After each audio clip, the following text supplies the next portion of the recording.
আমরা হইলাম food lover by, যখন যা মন চায় তাও খাই।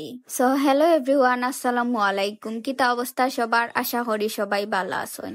এখন আমার হঠাৎ জানে হর যে নুডলস খাইতাম তেল ছাড়া বিরান করিয়া।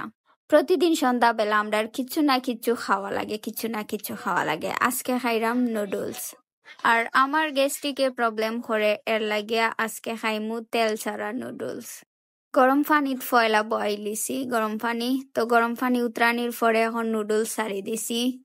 সারিয়া হালে এটা একেবারে সহজ একটা রেসিপি, এটাত কোনো কষ্ট নাই, জটপট রান্না করিয়া খাইতে পারবা যার যার গ্যাস্ট্রিকের সমস্যা কিন্তু নুডলস দেখিয়া লোভ সামলাইতে পারেন না, তারা লাগে এই রেসিপিটা। আমি জানি আপনারা অনেক হেইলাখান বানাইয়া খান, কিন্তু যারা বানাইয়া খান না তারা লাগে এই রেসিপিটা। নুডলস দেলাখান উনা দেন, ওলাখান আমরা ফানি সহ বয়াই দিছি, আর ফানি কমাইয়া দিছি যাতে ও ফানির মাঝে নুডলস বিরান হয়ে যায়, বিরানোর মতো আর কেউ ফানিটা টানি যায়। নুডলসটা কিন্তু আস্তে আস্তে হিজি গেছে। এখন নুডলসের মশলাটা আমরা দিলাইরাম, 3টা নুডলস ছোট ছোট প্যাকেট দিছি আর কি। তো 3টার মশলা সারা দিলাইছি, আর আমরা এক্সট্রা কোনো মশলা লবণ এটা কিচ্ছু অ্যাড করতাম না, জাস্ট নুডলসের মশলাটা তাহবো।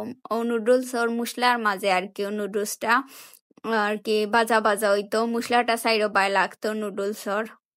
আর একটু আর কি জাল খাইয়া সারা পানি হুকানির পরে আমরা নুডলসটা রান্না কমপ্লিট হয়ে যাব। ইলা নুডলস খাওয়া কিন্তু অনেক পুষ্টিকর, এটা শরীরের স্বাস্থ্যের লাগিও অনেক বালা।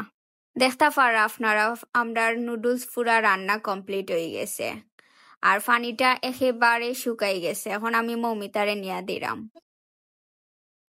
তো ফাইনালি নুডলস ইজ রেডি, এখন খাওয়ার পালা।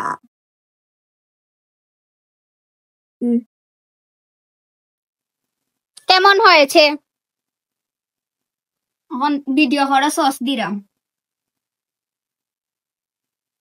বেশি, ওকে একটু বেশি। গাইজ আমরা সারা সস শেষ করিলাম, তাই বাদে আর এক প্যাকেট আনিয়া দিব, এর মুখে তাই শিকারাও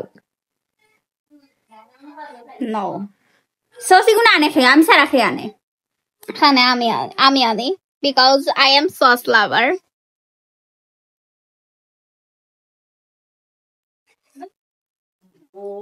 যে মজার গ্রাম খাইয়া দেখি,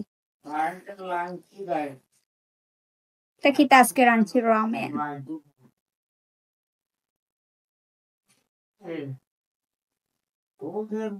দেখতাম আগে চায়না দেখাইতা আসলে।